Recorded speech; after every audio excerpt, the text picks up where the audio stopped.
Orient bell tiles studio से आप देख रहे हैं एबीपी न्यूज। ना इधर ना उधर, हर खबर की पूरी खबर, ना लाग लपेट ना खबरों में खोट। आप देख रहे हैं एबीपी रिपोर्ट और मैं हूं आपके साथ शीरी।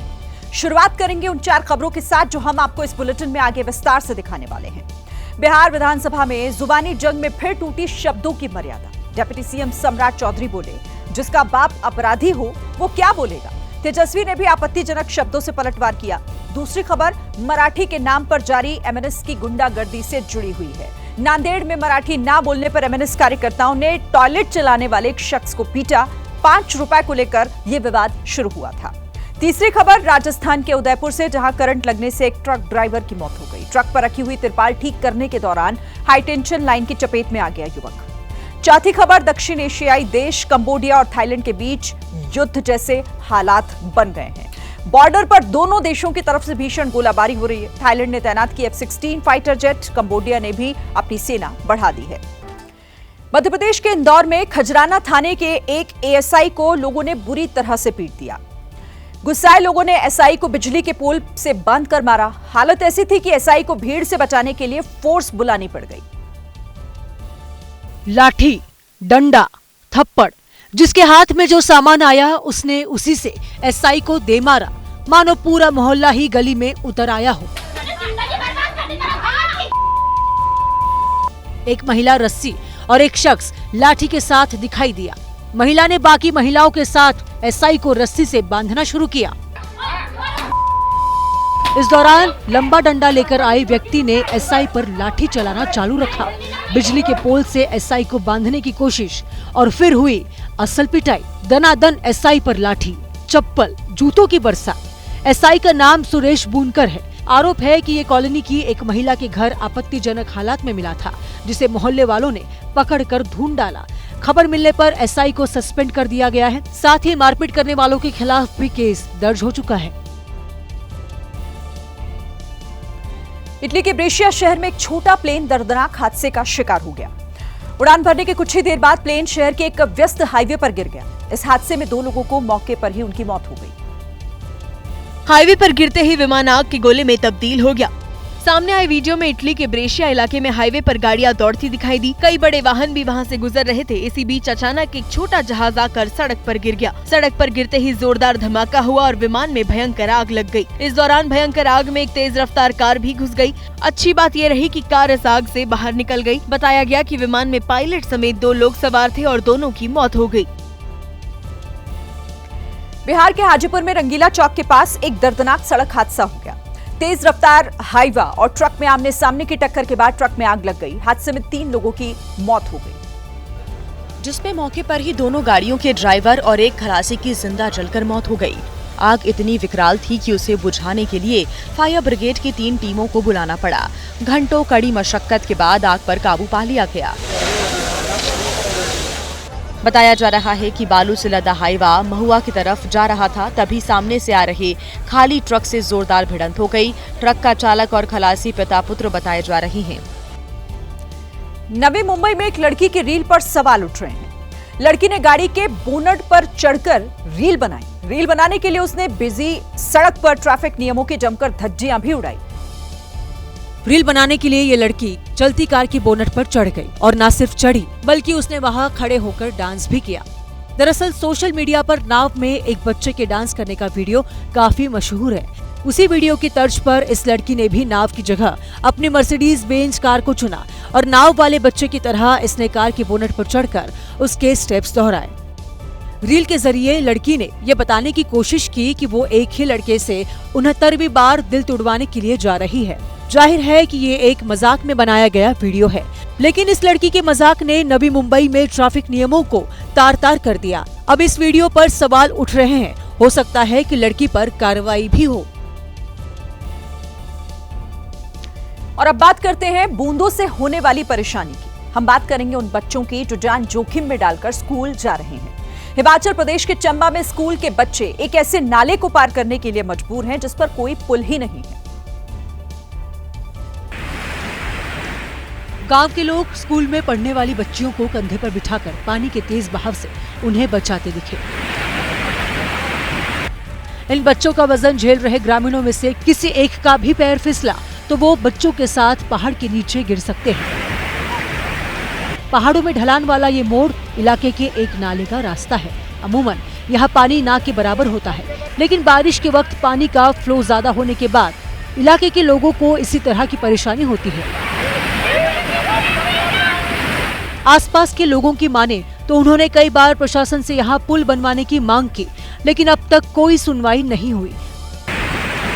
इसी तरह पानी से 2-2 हाथ करने वाली एक बच्ची बीते दिनों पहाड़ में गिर गई थी। स्थानीय लोगों ने उसे बचाया था। लुधियाना में बदमाशों के गैंग ने एक परिवार पर जानलेवा हमला कर दिया।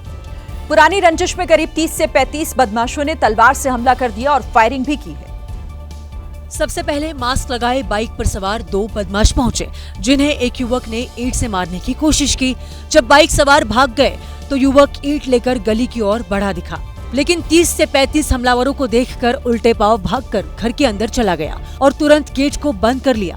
इसी बीच धारदार हथियार से एक हमलावर ने उस पर हमला कर दिया, लेकिन लोहे का गेट होने से वो बच गया। हमलावर कुछ देर तक गेट को पीटते रहे, फिर वहां खड़ी बाइक को गिराकर तोड़फोड़ करने लगे। कुछ हमलावर बाइक तोड़ रहे थे तो कुछ ईंट पत्थर से हमला कर रहे थे, लेकिन छत पर रखे गमले से पलटवार हुआ तो बदमाश भाग गए। जैसे ही बदमाश भागे, घर से कुछ लोग निकले और बाइक को उठाकर खड़ा करने की कोशिश करने लगे। बदमाश दोबारा लौटे और फिर तोड़फोड़ और पथराव करने लगे। काफी देर तक पत्थरबाजी करने के बाद बदमाश लौट गए, लेकिन आरोप है कि पत्थरबाजी के दौरान 4 राउंड फायरिंग भी की गई। हालांकि इलाके के लोगों ने 3 हमलावरों को दौड़ाकर पकड़ लिया और पुलिस को बुलाकर तीनों को सौंप दिया। गोरखपुर के दीनदयाल उपाध्याय यूनिवर्सिटी के लक्ष्मीबाई गर्ल्स हॉस्टल का एक वीडियो वायरल हुआ है, जिसके जरिए छात्राओं ने हॉस्टल प्रशासन पर गंभीर आरोप लगाए हैं। वायरल वीडियो में खाने और पानी की टंकी में कीड़े दिखे, जिसके बाद हड़कंप मच गया। आनन फानन में हॉस्टल प्रशासन एक्टिव हुआ और हॉस्टल की टंकी की सफाई की गई और किचन को अस्थायी रूप से बंद कर दिया। लेकिन इस वीडियो ने गोरखपुर से लक्ष्मीबाई हॉस्टल के रखरखाव और खाने पीने की व्यवस्था की पोल खोल दी। ये वीडियो 4-5 दिन पुराना बताया जा रहा है, लेकिन आरोप है कि शिकायत के बाद भी छात्रों की समस्या की सुनवाई नहीं होती।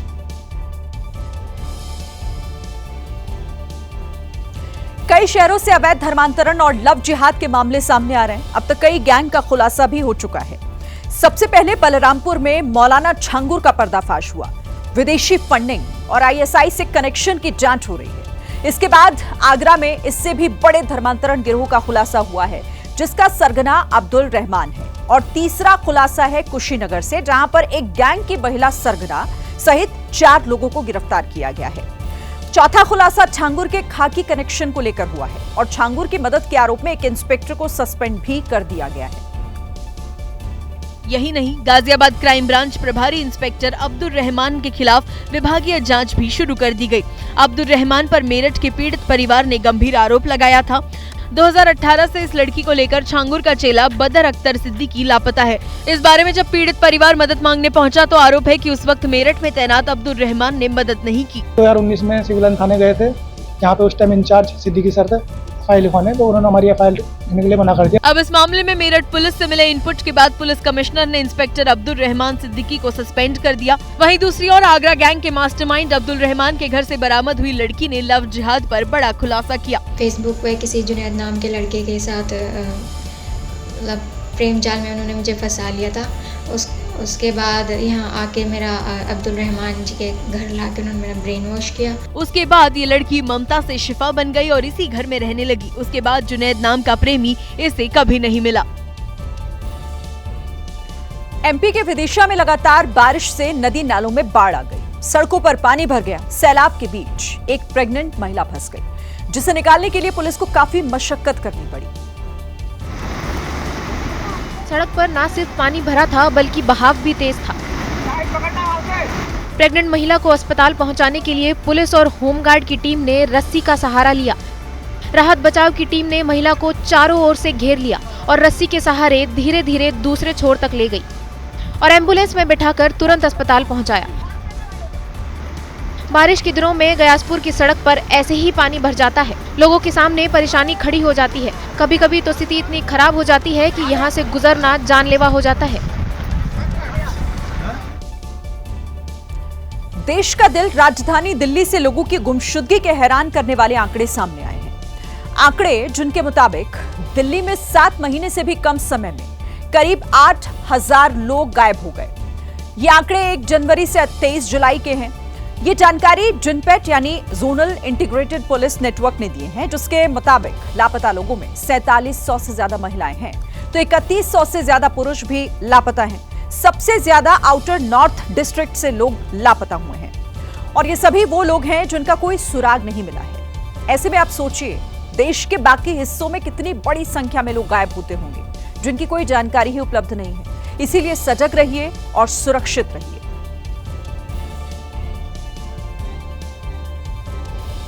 सीरिया के इदलिब प्रांत में गोला बारूद के डिपो में हुए धमाके में 5 लोगों की मौत हो गई, जबकि 60 से ज्यादा लोग घायल हुए हैं। धमाके का वीडियो भी सामने आ चुका है।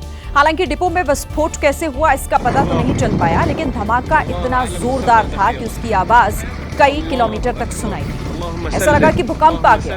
धमाके के साथ ही धुएं का गुबार आसमान में उठा। धमाके के बाद वहां पर अफरा तफरी मच गई। लोग अपनी गाड़ियां लेकर वहां से भागते दिखाई दिए। धमाके में घायल हुए लोगों को इलाज के लिए अस्पताल में एडमिट करवाया।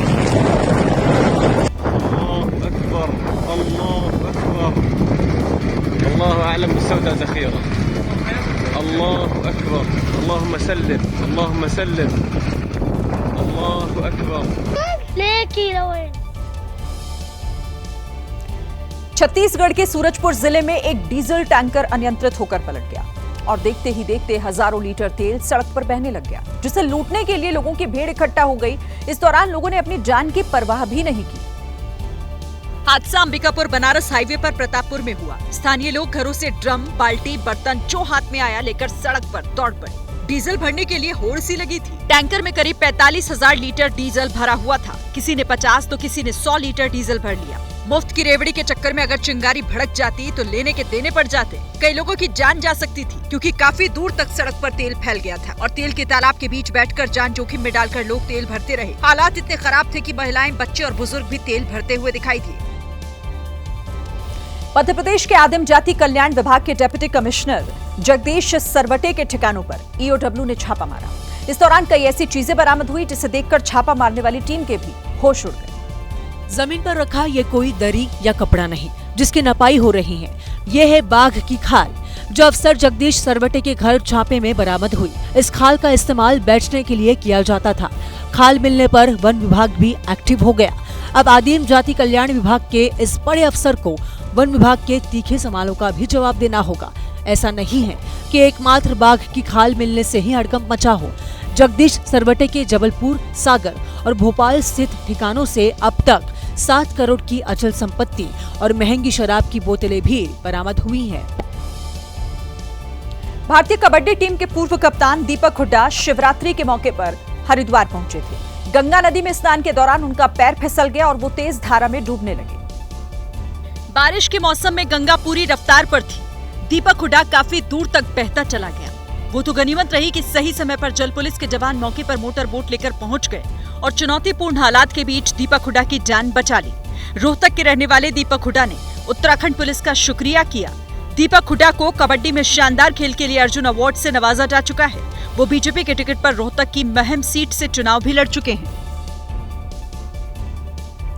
एमपी में एडीजी प्रशिक्षण राजा बाबू सिंह का एक वीडियो वायरल होने के बाद प्रभु राम के आदर्शों को लेकर चर्चा तेज हो गई है। कहा जा रहा है कि अब एमपी पुलिस के नए सिपाहियों के आदर्श प्रभु श्री राम होंगे। नए सिपाहियों की ट्रेनिंग की शुरुआत होते ही श्री राम की चर्चा की गई। एडीजी प्रशिक्षण राजा बाबू सिंह ने वीडियो कॉन्फ्रेंस में कहा कि ट्रेनिंग में शामिल जवानों को प्रभु श्री राम से प्रेरणा लेनी चाहिए। भगवान श्री राम 14 वर्षों तक वनवास पर थे। उन्हीं 14 वर्षों में उनका संपूर्ण विकास हुआ। एडीजी राजा बाबू सिंह ने इसके पीछे की खास वजह भी बताई। बहुत सारे एप्लीकेशन आ रहे थे कि हमें पीटीएस चेंज कर दिया जाए। मैं छिंदवाड़ा का रहने वाला हूँ, मुझे पीटीएस पचमढ़ी दे दिया जाए। दरअसल ट्रेनिंग में शामिल जवान अपने इलाके के ट्रेनिंग सेंटर में जाना चाहते थे। इसी वजह से एडीजी प्रशिक्षण ने उत्साह बढ़ाने के लिए कहा। भगवान राम 14 साल वनवास रहे और भगवान राम 14 साल में कितना ग्रोथ उनकी हुई थी। भगवान राम मध्य प्रदेश के नर्मदापुरम में एक कार नदी में बह गई। जिस इलाके में हादसा हुआ वहां के लोगों ने बताया कि कार ड्राइवर की गलती की वजह से ये नौबत आई। गांव वालों के मुताबिक नदी पर बने छोटे पुल में पानी भरा था, फिर भी इस कार के ड्राइवर ने वहां से अपनी गाड़ी निकालने की कोशिश की। इसके बाद का हाल आपके सामने है। उल्टी पड़ी कार के इर्द गिर्द पानी ही पानी दिखा। अपने ओवर कॉन्फिडेंस की वजह से कार का ड्राइवर भी वहां फंसा पड़ा था। गनीमत रही कि उसने वक्त रहते पेड़ की एक डाल पकड़ ली। इसके बाद उसने शोर मचाया। आवाज सुनकर गांव के लोग पहुंच गए और उसे बाहर निकाला गया।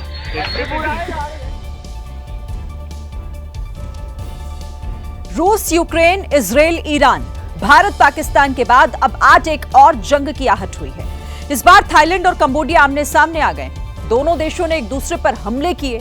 इसी साल मई के महीने से शुरू हुई लड़ाई आज और विध्वंसक हो गई। 28 मई को इस झड़प में कंबोडिया का एक सैनिक मारा गया था, जिसके बाद से जारी तनाव के बीच आज दोनों देशों के सब्र का बांध टूट गया। और उसके बाद ये तस्वीरें आई। दोनों देशों ने एक दूसरे पर रॉकेट हमले किए, लेकिन दोनों ही देश कह रहे हैं कि पहला हमला उनकी तरफ से नहीं हुआ। इन हमलों ने दुनिया को एक नई जंग की ओर ले जाने का काम किया।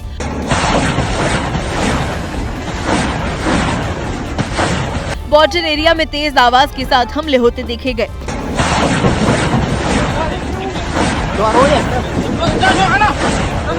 इस वीडियो में दिखा कि जिस सड़क पर एक एक कर हमले हो रहे थे, वहीं दूसरी तरफ लोग हमले खत्म होने का इंतजार कर रहे थे।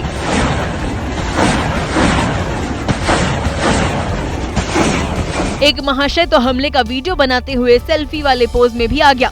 बॉर्डर एरिया की इन जंगल झाड़ियों में गोलियों की आवाज गूंज रही थी।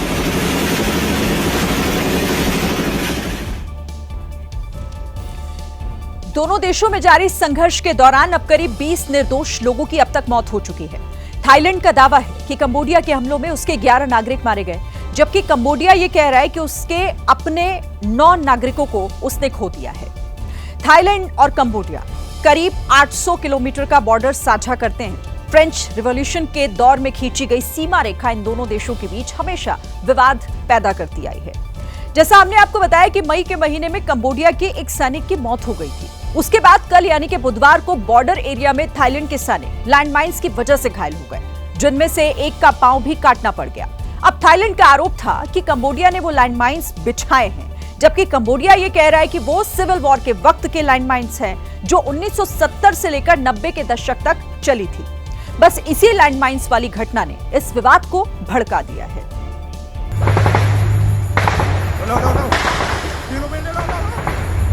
और उसका नतीजा ये हुआ कि थाईलैंड और कंबोडिया के बॉर्डर एरिया में हमलों की आवाज गूंजने लगी और लोग जान बचाकर बंकर में छिप गए। थाईलैंड ने माना कि उसने कंबोडिया के मिलिट्री ठिकानों पर एयर स्ट्राइक की। खबरें हैं कि F-16 फाइटर जेट से कंबोडिया पर हमले किए गए। थाईलैंड ने बॉर्डर पर F-16 तैनात भी कर दिए। तो वहीं कंबोडिया ने भी BM-21 रॉकेट से थाईलैंड पर हमला बोल दिया। तस्वीरें सिसाकेन प्रांत के गैस स्टेशन की हैं, जो धुआं हो गया। इस दौरान रॉकेट हमले की तेज आवाजों के बीच थाईलैंड की रॉयल आर्मी के सैनिक अपनी जान बचाते दिखे। बॉर्डर पर अभी भी 6 जगहों पर संघर्ष जारी है। दोनों देशों ने अपने बॉर्डर बंद कर दिए। कंबोडिया ने UN से फौरन दखल देने की अपील की है। कंबोडिया और थाईलैंड की लड़ाई में एक शिव मंदिर का भी बहुत बड़ा रोल है। यह मंदिर थाईलैंड और कंबोडिया के बॉर्डर पर मौजूद है। इसे प्रिहा विहार मंदिर के नाम से जाना जाता है। भगवान शिव के इस मंदिर का निर्माण 9 से 12 शताब्दी के बीच हुआ। कंबोडिया के खमेर साम्राज्य के हिंदू राजाओं ने इसका निर्माण करवाया था। अब 1962 में इंटरनेशनल कोर्ट ऑफ जस्टिस ने मंदिर को कंबोडिया को सौंप दिया, लेकिन मंदिर के आसपास के इलाके में थाईलैंड के सैनिक हमेशा से मौजूद रहते हैं। कंबोडिया का आरोप है, वो हमेशा आरोप लगाता रहा है कि ऐसा होने से कंबोडिया के नागरिकों और मंदिर तक जाने में दिक्कतें आती हैं। बस इसी बात पर पिछले कई दशकों से दोनों देश के बीच तनाव है। इस बार की लड़ाई में भी कंबोडिया ने आरोप लगाया कि थाईलैंड ने जानबूझकर उसी मंदिर के पास हमले किए, यानी सावन के महीने में भगवान शिव के मंदिर के लिए दोनों देश आपस में भिड़ गए हैं। इंदौर प्रेस क्लब में कथित धर्मांतरण के मुद्दे पर एक कार्यक्रम का आयोजन हुआ। लेकिन इस दौरान एक पक्ष ने दूसरे पक्ष पर हमला कर दिया। मारपीट की घटना के बाद वहां पर बवाल काफी बढ़ गया है। जिस शख्स की पिटाई की जा रही है वो पश्चिम बंगाल का रहने वाला सौरभ बनर्जी है और जो लोग इसकी पिटाई कर रहे हैं वो हिंदूवादी संगठन से जुड़े हुए लोग हैं। हिंदू संगठन से जुड़े लोगों ने सौरभ बनर्जी पर ब्रेन वॉश और जबरन धर्मांतरण का आरोप लगाया और पिटाई कर दी। बताया जा रहा है कि पश्चिम बंगाल का रहने वाला सौरभ भारद्वाज देवास के जंगल में कुछ युवकों के साथ रहता है, जिसे लेकर लोगों में धर्मांतरण का शक गहरा गया है। इसी मामले को लेकर सौरभ भारद्वाज प्रेस कॉन्फ्रेंस में सफाई दे रहा था, लेकिन कुछ बच्चों के परिजन हिंदू संगठन के साथ यहां पहुंच गए और धर्मांतरण का आरोप लगाते हुए सौरभ बनर्जी और उसके साथियों की पिटाई कर दी। बेंगलुरु इंटरनेशनल हवाई अड्डे पर उस वक्त बवाल मच गया जब एक कैफे में ऑर्डर किए पोंगल में कीड़ा निकल आया। इस बात पर ग्राहकों का गुस्सा देखने को मिला और वीडियो वायरल हो गया। ग्राहक लोकनाथ ने बेंगलुरु एयरपोर्ट पर रामेश्वर कैफे में पोंगल और फिल्टर कॉफी ऑर्डर किया। पोंगल की कीमत 300 अदा की, लेकिन जैसे ही पोंगल की प्लेट खाने के लिए टेबल पर आई, इसमें कीड़ा देख यात्री स्तब्ध रह गया। उसने तत्काल रेस्टोरेंट मैनेजर के पास इसकी शिकायत दर्ज कराई। होटल स्टाफ ने अपनी गलती भी मान ली, लेकिन इंटरनेशनल एयरपोर्ट के अंदर इतना महंगा रेट होने के बावजूद जिस तरह से कीड़े वाला पोंगल परोसा गया, उसे ग्राहकों में काफी नाराजगी है। लोगों ने कैफे के खिलाफ एक्शन की मांग की है। अब बात महाराष्ट्र में बढ़ते भाषा विवाद की। मराठी बनाम हिंदी की लड़ाई कुछ नेताओं के लिए गुंडागर्दी का जरिया बन गई है। भाषा के नाम पर मारपीट और दादागिरी का नया वीडियो नांदेड़ से सामने आया है, जहां एमएनएस के कुछ कार्यकर्ताओं ने मराठी नहीं बोलने पर पे एंड यूज पब्लिक टॉयलेट चलाने वाले शख्स की पिटाई कर दी। क्या बोला? क्या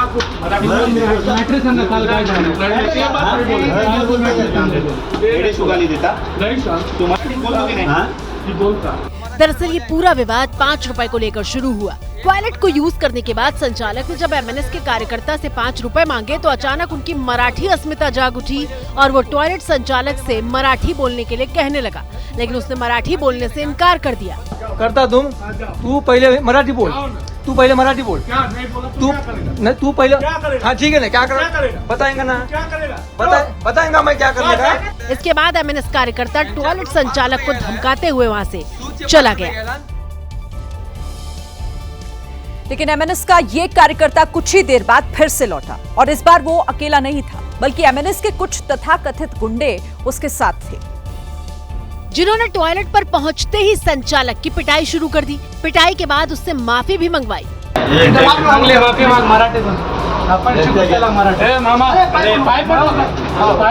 और जब इससे भी जी नहीं भरा तो एमएनएस के गुंडे संचालक को लेकर बाहर आए, जहां उससे कान पकड़कर माफी मंगवाई और मराठी सिखाई। मराठी माणसाची माफी मागतो, मी आदरणीय राजसाहेब ठाकरे यांची माफी मागतो। कहने के लिए तो एमएनएस के कार्यकर्ता बड़े स्वाभिमानी हैं, लेकिन इनका स्वाभिमान तब मर जाता है जब इनसे कोई जायज 5 रुपए मांग लेता है और ये 5 रुपए बचाने के लिए भाषा को गुंडई का हथियार बना लेते हैं। मराठी के मुद्दे पर एमएनएस प्रमुख राज ठाकरे के अड़ियल रवैये के बाद से ही मुंबई समेत कई शहरों में हिंदी भाषियों को टारगेट किया जा रहा है, लेकिन भाषा की ये लड़ाई शुद्ध रूप से गुंडागर्दी में बदलती ही जा रही है। वहीं अपने कार्यकर्ताओं को समझाने के बजाय एमएनएस के नेता उल्टा मीडिया वालों को ही नसीहत दे रहे हैं। So called national media trying to create a narrative that people are getting beaten because they are not able to speak Marathi. That is not the case. Thackeray बंधुओं के भारत मिलाप के बाद शिवसेना यूबीटी भी एमएनएस की हाँ में हाँ मिलाती दिखी। हमने किसी भाषा का कभी अपमान नहीं किया। जो भी मुंबई में रहता है मुंबई का है, वो मराठी मानुस जैसा ही है, तो भाषा कभी विवाद का विषय रहा ही नहीं। वहीं बीजेपी का कहना है कि भाषा के नाम पर मारपीट सही नहीं। कि मराठीच्या नावावर कुणालाच मारू नये, कायदा हातात घेण्याचा अधिकार कुणालाच नाही, पण हिंदुत्व करणाऱ्या पक्षांनी, हिंदुत्व म्हणणाऱ्या पक्षांनी हिंदूंना मारणं हे कितपत योग्य है? नेताओं की बयानबाजी से अलग सच्चाई यह है कि राज ठाकरे के बयान के बाद महाराष्ट्र में हिंदी भाषियों पर हमले बढ़े हैं। हिमाचल प्रदेश के मंडी में सुबह एक बस गहरी खाई में गिर गई। बस यात्रियों से भरी हुई थी और इस दर्दनाक हादसे में 8 लोगों की मौत हो गई, वहीं 17 लोग घायल हुए हैं। हिमाचल पथ परिवहन निगम HRTC की बस जामनी से सरका घाट की ओर आ रही थी। इसी दौरान मसेरन इलाके की बस ने नियंत्रण खोया और बस सीधे नीचे खाई में जा गिरी। हादसे के बाद मौके पर चीख पुकार मच गई। वहां मौजूद लोगों ने पुलिस को हादसे की जानकारी दी और खुद भी राहत एवं बचाव कार्य में जुट गए। प्रशासनिक अमला पहुंचा और रेस्क्यू ने रफ्तार पकड़ी और घायलों को एम्बुलेंस की मदद से सरकाघाट अस्पताल पहुंचाया गया। बिहार विधानसभा में आज फिर से सत्ता पक्ष और विपक्ष के बीच जबरदस्त टकराव दिखाई दिया। मुद्दा बिहार में चल रहे वोटर पुनरीक्षण अभियान का था, जिसको लेकर तेजस्वी यादव और सम्राट चौधरी आमने सामने आ गए। महागठबंधन के विधायक एक बार फिर काले कपड़े पहनकर विधानसभा पहुंचे थे। सुबह जैसे ही 11 बजे सदन की कार्यवाही शुरू हुई, एसआईआर के मुद्दे पर हंगामा शुरू हो गया और हंगामा इतना बढ़ा कि नेता प्रतिपक्ष तेजस्वी यादव और डिप्टी सीएम सम्राट चौधरी में जोरदार बहस हो गई। जिसका बाप जो है अपराधी हो गया, वो क्या बोलेगा? आप जोर से बोलोगे, सब लोग बैठ गए। बैठिए। सभा की कार्रवाई 4 बजे तक स्थगित की जाती है। इस बीच तेजस्वी यादव की कहासुनी डिप्टी सीएम विजय सिन्हा से भी हो गई, जब उन्होंने कहा कि बिहार को लालू यादव ने खटारा बनाया, जिससे नीतीश कुमार फुल स्पीड में लेकर चल रहे हैं। अरे उप मुख्यमंत्री बोल रहा है आपके, बैठिए। सदन की कार्यवाही के दौरान कभी जुबानी जंग नजर आई तो कभी महागठबंधन के विधायक वेल में पहुंचकर हंगामा करते दिखाई दिए, जिसके चलते कार्यवाही स्थगित भी करनी पड़ी। उत्तर प्रदेश के ललितपुर में लगातार 12 घंटे की बारिश के बाद नदी नाले सब उफान पर हैं। पानी पुल के ऊपर से बह रहा है, फिर भी कुछ लोग खतरे के मुंह में जाने से पहले एक बार भी नहीं सोच रहे हैं। हालांकि पानी के बीच जाने के बाद इन्हें समझ आया कि खतरनाक पुल में अपनी गाड़ी लाकर उन्होंने कितनी बड़ी गलती कर दी। कुछ देर पहले इस कमर्शियल वाहन को चलाने वाला ड्राइवर पूरे कॉन्फिडेंस से अपनी गाड़ी पुल पर लेकर गया, लेकिन पानी के तेज बहाव के बाद अब बस वो किसी तरह गाड़ी को बचाकर पुल पर खड़ा है। इसी तरह एक और लापरवाह बस ड्राइवर भी दिखा। उसकी बस में कई लोग बैठे थे, उनकी जिंदगी दांव पर लगाकर पुल पार करने की कोशिश की। पानी का बहाव अगर बस को बहा ले जाता तो कई लोग मुश्किल में फंस जाते। वैसे बारिश के बाद होने वाली परेशानी सिर्फ हमारे देश तक सीमित नहीं। अफ्रीकन देश इथोपिया भी बाढ़ की वजह से करा रहा है। वहां पर एक होटल के बाहर का मंजर देखकर आप चौंक जाएंगे, क्योंकि ये मंजर ही कुछ ऐसा था। पानी का ये तेज बहाव किसी नदी नाले के पास नहीं, बल्कि इथोपिया के अदीस अबाबा शहर में एक होटल के सामने दिखा। मटमैले पानी ने इथोपिया में सड़क पर खड़ी गाड़ियों को बर्बाद कर दिया। एक गाड़ी का तो दरवाजा भी खुला हुआ था, पानी उससे आर पार हो रहा था। ऐसा लगा मानो यहाँ अचानक कुदरत ने रौद्र रूप दिखाया और इस स्थिति में जो यहाँ था वहीं से जान बचाकर भाग गया। इसी तरह पड़ोसी देश चीन के आम नागरिकों के इलेक्ट्रिक स्कूटर्स पानी में डूबे हुए नजर आए। कुदरत ने चीन के विकास पर पानी फेर दिया, इतना पानी कि उसके शहर की सड़कें लॉक हो गई। कई गाड़ियां पानी में डूबी हुई नजर आई। लखनऊ के एक पेट्रोल पंप पर उस समय अजीबोगरीब स्थिति बन गई जब एक महिला ने बाइक में पहले पेट्रोल डालने को लेकर हंगामा शुरू कर दिया, जिसका वीडियो भी सामने आया है। इस वीडियो में एक महिला हाथों में चप्पल लिए एक युवक को धमकाती दिखाई दी। काला नंबर मेरा लगाए ना, काला नंबर मेरा लगाए ना। गोमती नगर के पत्रकारपुरम चौराहे पर स्थित पेट्रोल पंप पर ये महिला इस बात पर अड़ गई कि पहले उसकी गाड़ी में पेट्रोल डाला जाए और इसी बात को लेकर महिला पेट्रोल पंप के कर्मचारियों और बाइक सवार युवक से गाली गलौज करने लगे।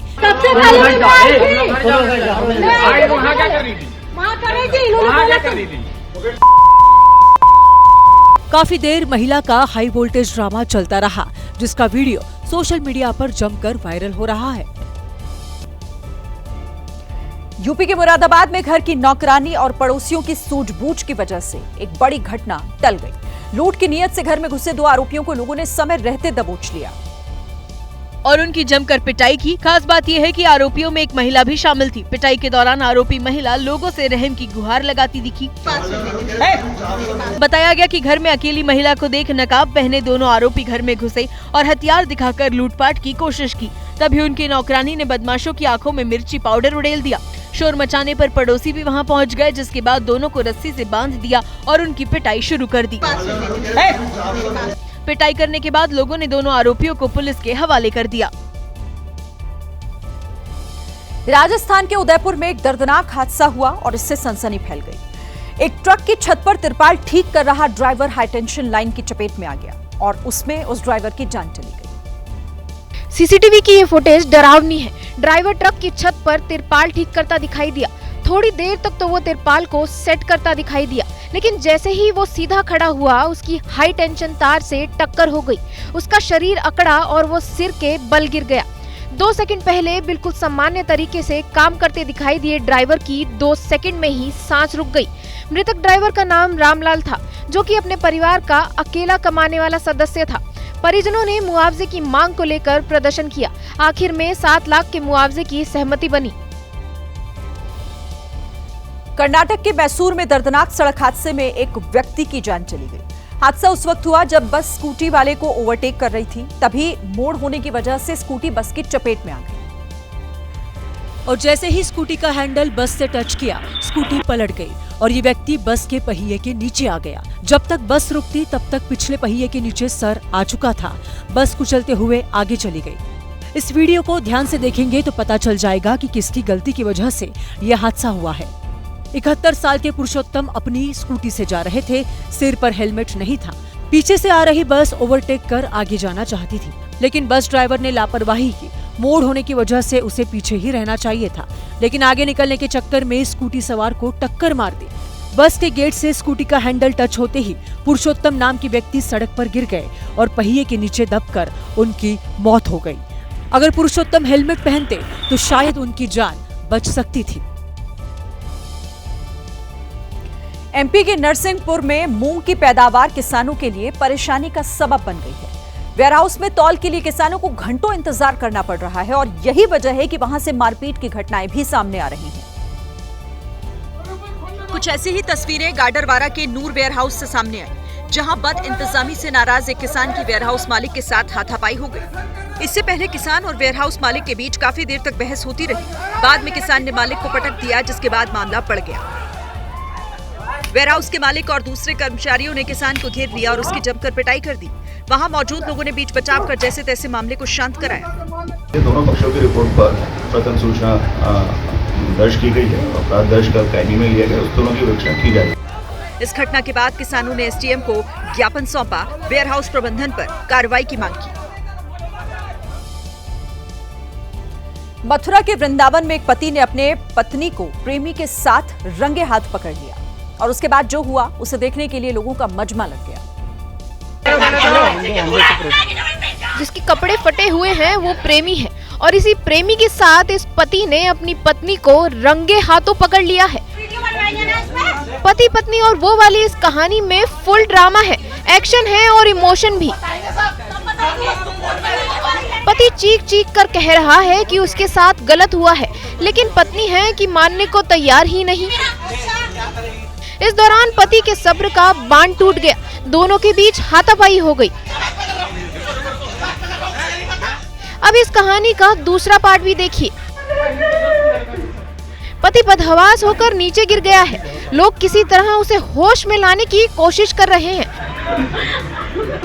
इधर पत्नी का भी रो रो कर बुरा हाल हो गया है और अब वो अपने किए की सजा मांग रही है। इस बीच भीड़ से आवाज आई कि लड़की का बॉयफ्रेंड भाग चुका है। मामला इतना बढ़ गया कि मौके पर पुलिस को बुलाना पड़ा। अब दोनों की लड़ाई का वीडियो सोशल मीडिया पर वायरल हो रहा है।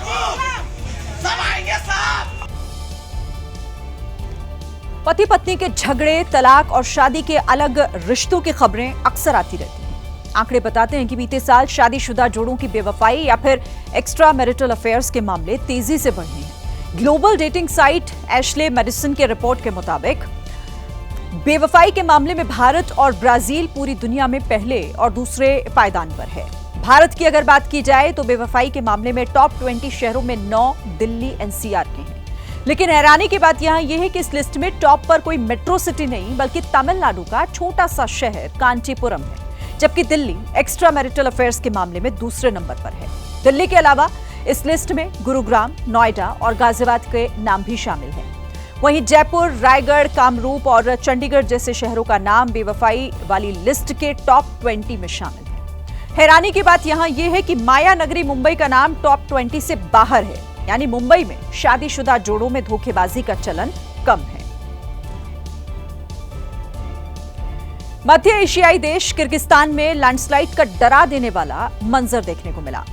वो तो गनीमत रही कि इस हादसे में किसी की जान नहीं गई। जैसे ही पहाड़ का एक बड़ा हिस्सा गिरा, चारों ओर चीख पुकार मच गई। चारों ओर का इलाका धूल और धुएं के गुबार से भर गया और मलबा सड़क पर आ गिरा। आवाज इतनी तेज थी कि जैसे जोर का धमाका हुआ हो। जिस जगह ये लैंडस्लाइड हुआ वहां पर कई गाड़ियां भी मौजूद थी। वो तो गनीमत रही कि जान माल का कोई नुकसान नहीं हुआ। दरअसल किर्गिस्तान का ज्यादातर इलाका बड़े बड़े पत्थरों और चट्टानों से घिरा है। आए दिन इस तरह के हादसे यहाँ होते रहते हैं। यूपी के बलिया में नाली बनाने को लेकर जमकर बवाल हो गया। नाली का विरोध कर रहे लोगों ने पुलिस और राजस्व टीम पर हमला कर दिया, जिसमें 2 पुलिसकर्मी और 2 राजस्व कर्मचारी घायल हो गए।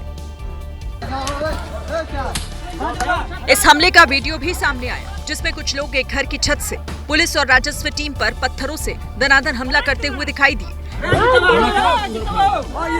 ये घटना मझवलिया गांव की है, जहां ग्राम प्रधान, पंचायत सचिव, नायब तहसीलदार और पुलिस के साथ राजस्व टीम नाले के निर्माण के लिए पहुंची थी। तभी कुछ लोग छत से उन पर पत्थर बरसाने लगे।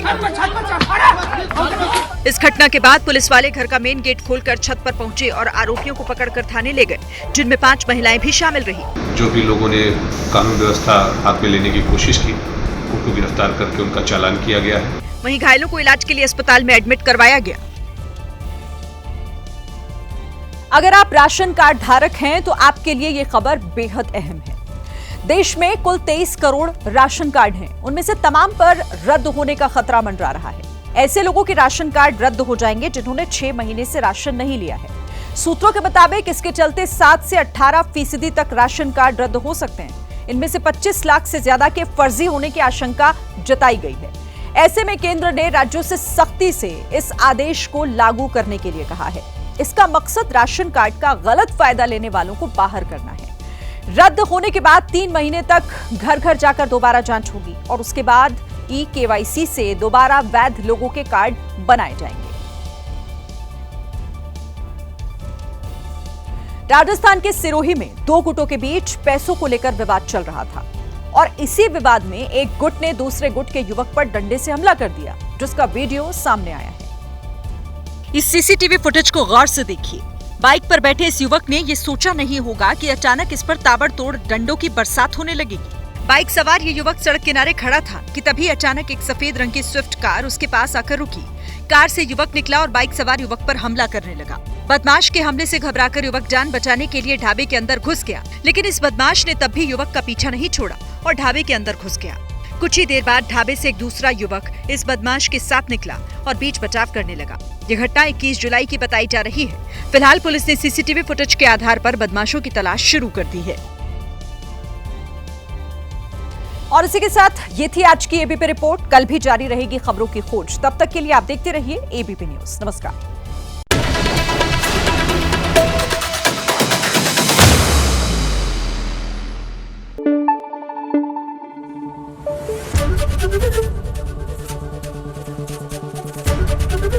ABP न्यूज आपको रखे आगे।